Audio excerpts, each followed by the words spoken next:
કેટલું સુંદર અદ્ભુત સૂત્ર છે. અહૈતુક્ય પ્રતિહતા યયાત્મા સુપ્રસિદ્ધતી. ભગવાનને પ્રસન્ન કરવા માટે બીજો કોઈ જ ઉપાય નથી સિવાય નિષ્કામ ભક્તિ. ભક્તિ તો વારે ઘડી આવવાની જ, પણ નિષ્કામ ભક્તિ નહીં, નિષ્કામ. નારદજીએ પણ ખૂબ એનું મહત્વ ગાયું. શ્રીમદ ભાગવતમાં પણ એનું ખૂબ મહત્વ.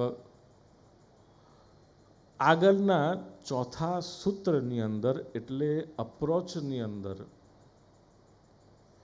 વૃત્તિના અંદર આપણને સમજાવે છે કે નિસ્સાધન, ખાલી નિષ્કામ નહીં પણ નિસ્સાધન ભક્તિ. નિસ્સાધન અને નિષ્કામ ભક્તિ, સાધન વિનાની.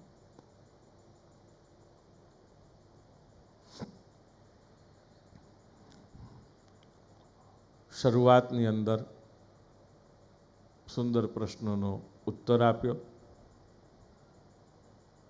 અને જીવને માટે સંદેશ પણ આપ્યો છે, 5 ફલનો સંકેત કરીને.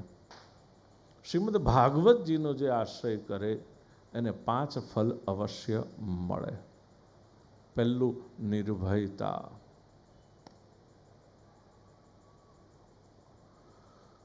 ભય જો રહેતો હોય તો સમજવું કે આપણે ભાગવતજીનો આશ્રય કર્યોલો સાચો નથી.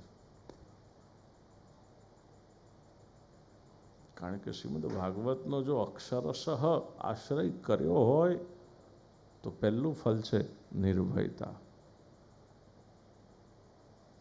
અને ભગવાન ભક્ત તરીકે પણ કોને બતાવે છે? ગીતાજીની અંદર કોને ભક્ત બતાવે છે? અભયમ. અભયમ સત્વ સંશુદ્ધિ.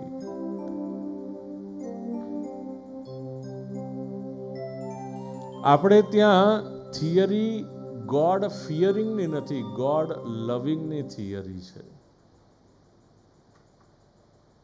ભગવાનથી ડરવાનો કોઈ કન્સેપ્ટ જ નથી. શા માટે ડરવાનું? કોણે ડરવાનું? પોતાના પ્રિયથી, પોતાના પરમથી જો ડરવાનું હોય તો પ્રેમ કેમ થાય?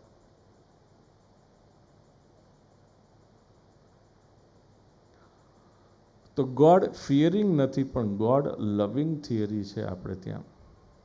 અને એટલા જ માટે શ્રીમદ ભાગવતનું પહેલું ફલ છે નિર્ભયતા. ભગવદ્ ગીતાની અંદર ભગવાન જ્યારે પોતાના ભક્તનું વર્ણન કરે છે, કહે છે કે મારો ભક્ત કેવો હોય, જે મને ગમે, તો કહે છે કે પહેલું અભયમ. એના જીવનમાં કોઈ જાતનો ભય આવે જ નહીં કોઈ દિવસ.